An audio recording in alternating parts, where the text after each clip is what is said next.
The Stoic Circle, who shapes your reality? Have you ever stopped to consider the profound influence of the people you surround yourself with?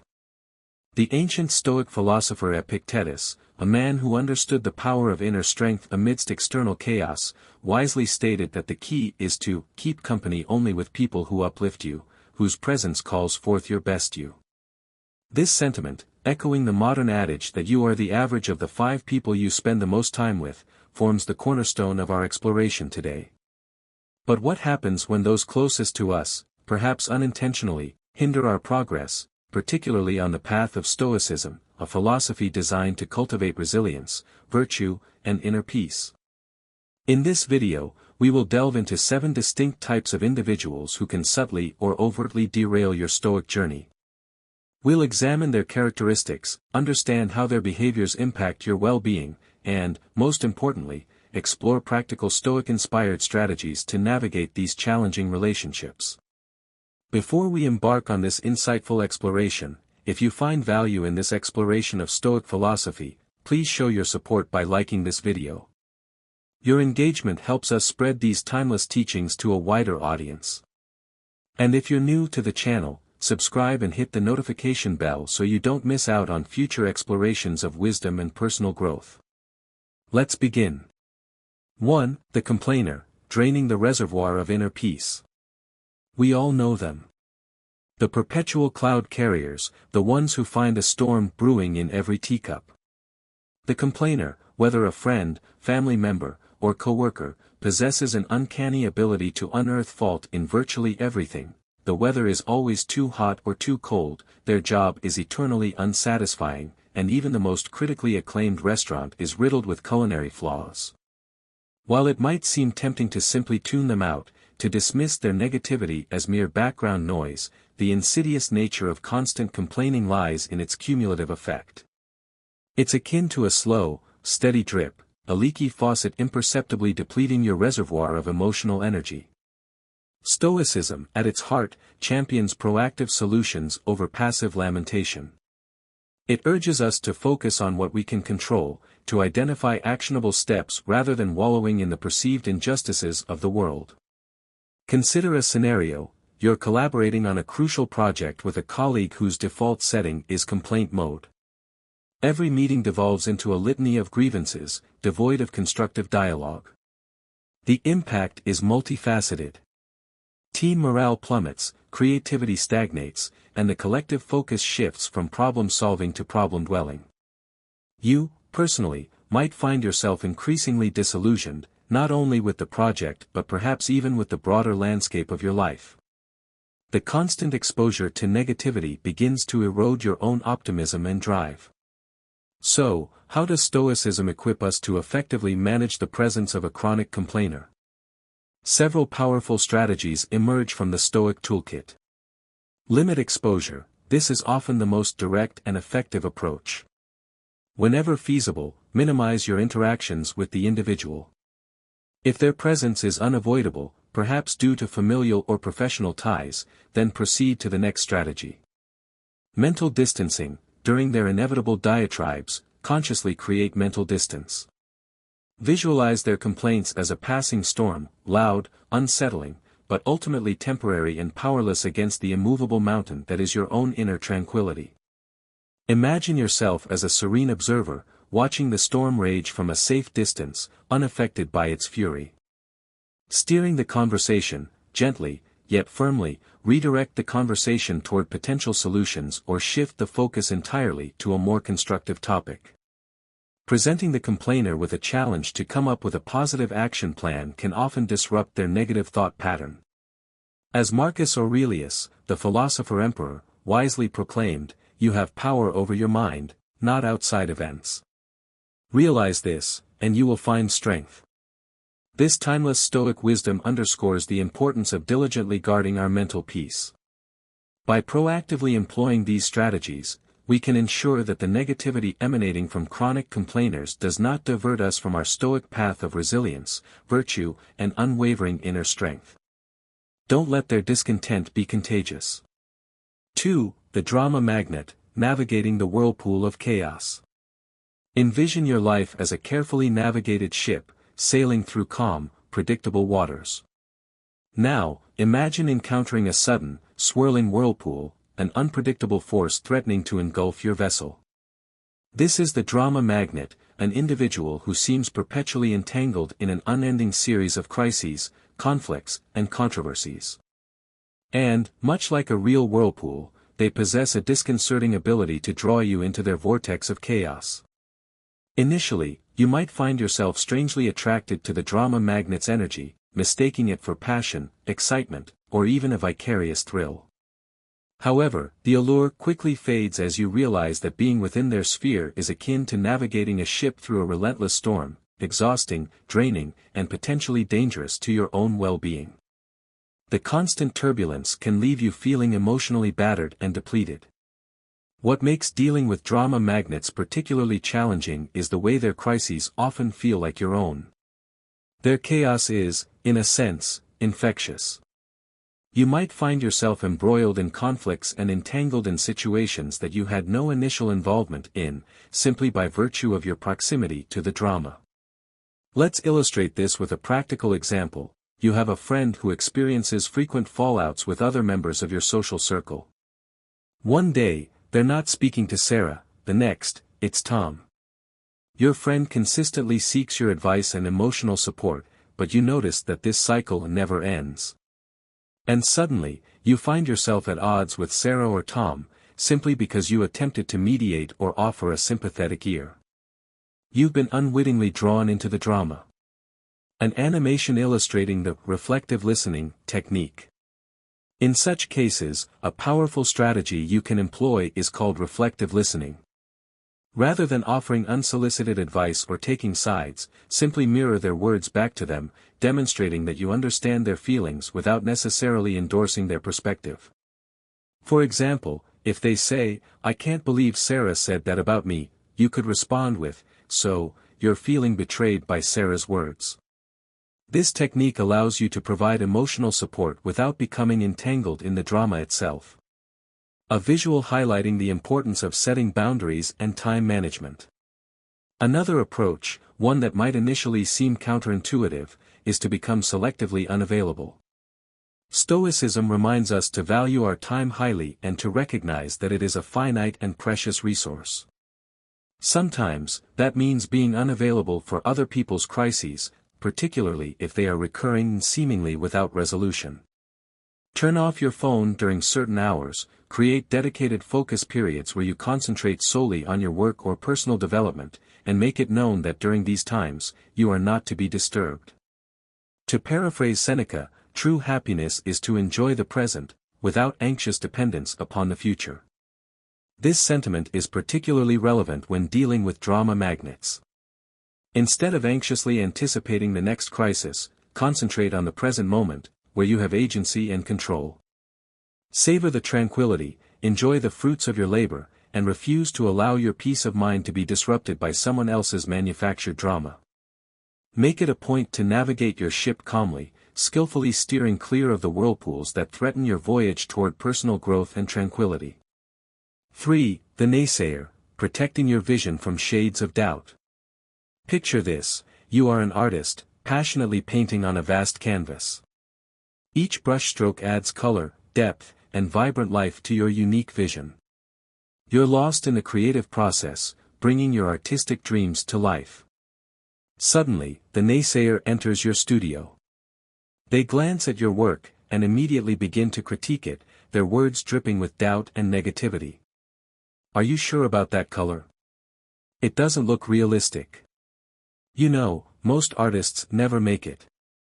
Their words, like unwelcome strokes of gray paint, begin to dull your vibrant canvas, dimming its brilliance and undermining your confidence. This isn't constructive criticism, which can be invaluable in the artistic process. Instead, it's a persistent aura of doubt and negativity, a constant undermining of your efforts and aspirations. The naysayer sees only limitations and obstacles, never possibilities or potential. For example, let's say you're excited about pursuing a new career path, a field that ignites your passion and aligns with your values. You've done your research, spoken to professionals in the industry, and perhaps even taken a few preliminary courses to hone your skills. When you enthusiastically share your plans with the naysayer, they quickly and readily list all the reasons why it won't work out.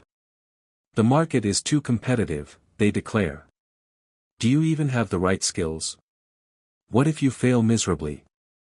Soon enough, their doubts begin to feel like your own, and the self-assured vision you once held starts to waver and crumble. A graphic illustrating the advice-seeking technique. How do you deal with the naysayer, especially when they are someone close to you, someone whose opinions you value? One unconventional yet effective method is to actively seek their advice rather than simply sharing your plans or aspirations. When people are placed in an advisory role, they are often less likely to directly attack your ideas and may offer more constructive feedback, feeling a sense of responsibility to provide helpful guidance. A graphic illustrating the concept of positive confrontation. Another method involves strategically flipping the script through a technique known as positive confrontation. Instead of passively absorbing their negativity, challenge them to think of solutions. If they declare, "You'll never be able to switch careers at this stage in your life," counter with, "That's an interesting perspective. How do you think someone could successfully make a career change, given the current market conditions?" This not only deflects the negativity but also encourages a more constructive and solution-oriented conversation. Remember the words of the Stoic philosopher Epictetus, "We have 2 ears and 1 mouth, so that we can listen twice as much as we speak." Listening, however, doesn't mean blindly absorbing everyone's negativity. It means discerning valuable input from mere noise, sifting through the opinions of others to find the kernels of wisdom that can genuinely help you grow. When the naysayers begin to cloud your canvas with their shades of doubt, take a step back, listen attentively, reflect thoughtfully, and then continue painting your own life with the vibrant colors that speak to your soul. Don't allow anyone to transform your vibrant masterpiece into a dull, gray landscape devoid of joy and passion. 4. The victim, breaking free from the checkmate mentality. Imagine life as a complex and strategic game of chess. Each player begins with the same set of pieces and shares the same fundamental goal, to checkmate the opponent's king, ultimately achieving victory. You approach the game strategically, carefully planning your moves, making calculated sacrifices, and taking measured risks to gain an advantage. The victim, however, operates under a completely different set of assumptions. They consistently blame the board itself, the pieces at their disposal, or even their opponent for every poor move they make. In their eyes, they are perpetually in checkmate, not because of their own choices or actions, but because of some external force relentlessly working against them. Their narrative is a never-ending tale of woe, a constant stream of complaints and self-pity, with themselves cast as the helpless protagonist, forever at the mercy of fate. "I can't get ahead in my job because my boss dislikes me," they lament. Or, "I can't get fit because I have bad genetics." It's crucial to acknowledge that some people face genuine hardships and systemic issues, real and significant obstacles that impede their progress. However, the victim we're discussing here uses their perceived predicament as a permanent excuse, a justification for inaction, refusing to take any responsibility for their own choices or lack thereof. You might find yourself unwittingly entangled in their storyline, perhaps cast as the supporting character who constantly needs to rescue them from their self-inflicted crises.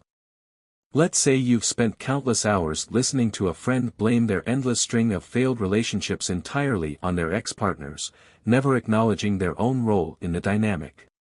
Not only does this drain your time and emotional energy, but it can also subtly encourage you to adopt a similar victim mindset in your own life, leading you to externalize blame and avoid taking ownership of your own challenges. A graphic illustrating the concept of compassionate detachment. So, what's your move when dealing with a victim? It might be tempting to step into the role of savior, offering endless advice, providing constant emotional support, and attempting to fix their problems for them. However, the Stoics would caution against this, recognizing that it's ultimately enabling and detrimental to both parties. They would recommend drawing a firm boundary to protect your own mental state and emotional well-being. You could employ a technique known as compassionate detachment. Show genuine empathy and kindness, acknowledging their pain and offering a listening ear, but refrain from trying to rescue them from situations they ultimately need to navigate themselves. Offer support, but avoid becoming their perpetual problem solver. Marcus Aurelius once said, "The best revenge is to be unlike him who performed the injustice." If you find yourself being drawn into the victim's narrative, resist the urge to become one yourself. Take control of your own game board, make your own moves, and remember that in the chess game of life, being perpetually in checkmate is often a choice, not a predetermined fate. Keep your pieces moving forward, make strategic sacrifices when necessary, and play not for revenge or pity, but for growth, wisdom, and the unwavering pursuit of your own potential. 5. The Toxic Positivist, Cultivating a Garden of Authentic Emotions. You know this person. They are the embodiment of unrelenting sunshine, rainbows, and an endless stream of emojis. They are the ones telling you to just be happy when you're going through a profoundly difficult period, dismissively waving away your legitimate feelings and complex experiences with a flip of the wrist and a sprinkle of glittery optimism. They are the masters of superficial positivity, often at the expense of genuine emotional connection. Imagine your life as a vibrant garden.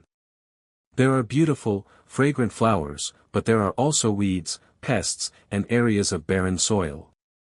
A toxic positivist, however, insists on ignoring anything that isn't a blooming rose. Got aphids on your leaves? Just focus on the flowers. Don't let negativity into your garden, they exclaim, their advice well-intentioned but ultimately misguided. While it might sound uplifting on the surface, their approach can leave you feeling invalidated, unheard, and disconnected from the realities of your own experience. Suppose you're going through a tough breakup. You're feeling sad, confused, and desperately seeking some emotional balance and understanding. The toxic positivist, in their attempt to cheer you up, offers the following advice: there are plenty of fish in the sea. Just smile, be happy, and move on. This sort of excessive positivity neglects the complexities of human emotion and the very real challenges of navigating life's inevitable hardships. It trivializes your pain and prevents you from processing your emotions in a healthy and constructive way. An image showing both light and shadow, representing the balance of emotions.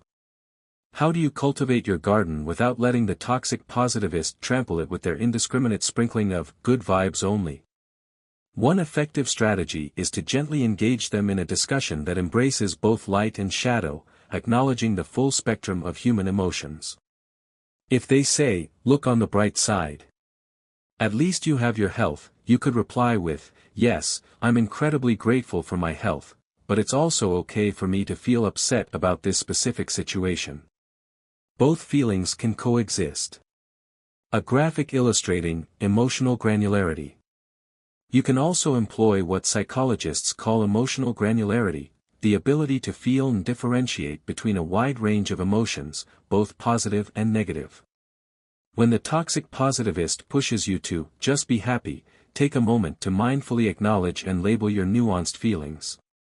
"I'm feeling a bit melancholic today due to X, and that's okay," can be a liberating affirmation, allowing you to validate your own experience without succumbing to the pressure of forced positivity.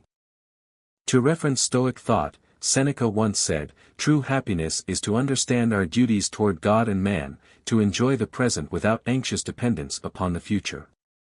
Notice the emphasis on balance, understanding duties, which aren't always pleasant or easy, and enjoying the present moment. A Stoic approach isn't about focusing solely on the positive or dwelling exclusively on the negative, it's about embracing life's inherent complexity with equanimity, accepting both joy and sorrow as integral parts of the human experience. So, the next time the toxic positivist sprinkles their confetti on your carefully tended garden, take a step back, remember that a healthy garden needs both sunshine and rain to flourish. Embrace your full emotional spectrum, and continue nurturing your garden with the richness and complexity it deserves, allowing yourself to feel and process the full range of human emotions. 6. The Manipulator, Reclaiming Your Script and Defining Your Narrative. Picture your life as a meticulously crafted movie script. You are the main character, and you have a clear idea of how your story should unfold, where the dramatic twists are, who your trusted allies and wise mentors are, and what your triumphant final act looks like. You are the author of your own destiny, carefully shaping your narrative with intention and purpose. Suddenly, the manipulator enters the scene, the shadowy producer who subtly rewrites your script without you even realizing it, slowly and insidiously altering the course of your story. One day, you find that your storyline has veered drastically off course, leading you down a path that doesn't align with your values or aspirations. The manipulator is skilled in the art of emotional and psychological maneuvering. They might use flattery to inflate your ego and gain your trust, guilt trips to coerce you into compliance, or even outright deceit to steer you in a direction that benefits them, often at your expense. They are masters of emotional manipulation, expertly playing on your vulnerabilities and exploiting your desires. You might have a friend who always manages to subtly get you to pay for dinner by saying something like, "You know, I've been having a really rough month, and you're so successful, it wouldn't mean much to you, but it would make my day so much better." Over time, you find that your generosity has been systematically taken advantage of, but calling them out on it feels incredibly uncomfortable because they've framed it as a small favor to a friend in need. A graphic illustrating the fogging technique. Handling a manipulator can be a tricky and delicate business. One effective method to counteract their manipulative tactics is what some experts call fogging. This technique involves agreeing with any element of truth in the manipulator's statements, but firmly refusing to be moved by their emotional coercion. If they say, "You're so successful, you should definitely cover dinner," you could respond with, "You're right, I've been doing well lately, but let's split the bill as we usually do." You acknowledge their statement without succumbing to their manipulative pressure. A graphic emphasizing the importance of setting clear boundaries. Another crucial approach is to set clear and unwavering boundaries and consistently enforce them. If the manipulator wants you to lend them money, commit to tasks you're uncomfortable with, or otherwise overextend yourself, learn to say no assertively. Keep your tone calm and respectful, but your words clear and unambiguous. "I appreciate you asking, but I can't lend you money right now, but I'm here to offer emotional support if you need it," sets a boundary while maintaining the friendship. Drawing inspiration from Stoic thought, Epictetus wisely reminded us that we cannot choose our external circumstances, but we can always choose how we respond to them. The manipulator thrives on your predictable reactions. They exploit your kindness, your guilt, or your desire for approval to achieve their goals. By consciously choosing to respond differently, by breaking free from their predictable patterns of manipulation, you are taking control of your script once again. So, if you find a manipulator lurking in your life, remember that you are the one holding the pen. Your storyline is yours to write, and while the cast may include a variety of characters, the protagonist's journey, your journey, should always be guided by your own values, your own decisions, and your own authentic desires. Reclaim your script, rewrite your narrative, and don't let anyone manipulate the course of your life. 7. The Time Vampire, protecting your symphony of purpose. Imagine your daily routine as a carefully crafted symphony. Each instrument represents a task, a commitment, a relationship, and when played together in harmony, they create a balanced and fulfilling composition. You've meticulously arranged each note, each measure, to create a beautiful and meaningful melody that reflects your values and aspirations. But then, the time vampire joins in, screeching off-key, drowning out your carefully orchestrated melody, and turning your beautiful composition into discordant noise. The time vampire is not necessarily malicious or ill-intentioned. In fact, they might seem quite benign on the surface. It could be a well-meaning colleague who constantly interrupts you with trivial questions, turning your productive workday into a series of fragmented moments, each interruption chipping away at your focus and momentum. Or, it could be a friend who invites you to countless social events that you're not genuinely interested in, making you feel obligated to attend and draining your precious time and energy. These seemingly insignificant interactions might appear inconsequential in the moment, but the cumulative effect can be profoundly disruptive, derailing your progress, undermining your goals, and leaving you feeling exhausted and unfulfilled. A graphic illustrating the Pomodoro technique. So, how do you protect your symphony from being ruined by a time vampire? One effective strategy is the Pomodoro technique, a time management method that involves breaking your work into focused intervals, traditionally 25 minutes in length, separated by short breaks. During these focused intervals, you make it clear that you are not to be disturbed, creating a protective bubble around your most productive time. This sets a clear boundary that protects your most valuable time from being nibbled away by unnecessary interruptions. A graphic emphasizing the importance of saying no. If you find yourself dealing with a social time vampire, remember that saying no is not just okay, it's essential for your well-being. Instead of offering elaborate excuses or feeling guilty about declining an invitation, a simple, "I appreciate the invite, but I can't make it," suffices. Declining an invitation is not a rejection of the person, it's an affirmation of your own needs, your own priorities, and your own right to protect your time. In the words of Seneca, life, if well lived, is long enough. Stoicism teaches us that time is one of our most precious resources, a finite and irreplaceable gift that should be allocated wisely and intentionally. It is the canvas upon which we paint the portrait of our lives, and we should be highly selective about who and what deserves a stroke of our brush. In the grand composition of your life, make sure that each note, each instrument, each melody aligns with your greater purpose. Don't let the cacophonous intrusion of a time vampire throw your symphony into disarray. Hold the baton firmly, conduct your life with purpose, and ensure that every moment is a note well played in your harmonious masterpiece. Conclusion, reflection and self-awareness. As we reach the finale of today's exploration into the types of individuals who can derail our path toward Stoic resilience and wisdom, let's not forget that self-awareness is key. It's relatively easy to recognize these types in others, to identify their flaws and criticize their behaviors. But the more challenging, and ultimately more enlightening, task is to look inward, to examine our own behaviors and motivations. Are you, perhaps unintentionally, playing one of these roles in someone else's life? Are you being a complainer, a drama magnet, a naysayer, a victim, a toxic positivist, a manipulator, or a time vampire? Remember, Stoicism isn't just about navigating the external world, it's also about understanding and improving ourselves, striving to become the best versions of ourselves that we can possibly be. If today's discussion has sparked a realization, an epiphany, or even just a bit of introspection, I'd love to hear from you in the comments section below.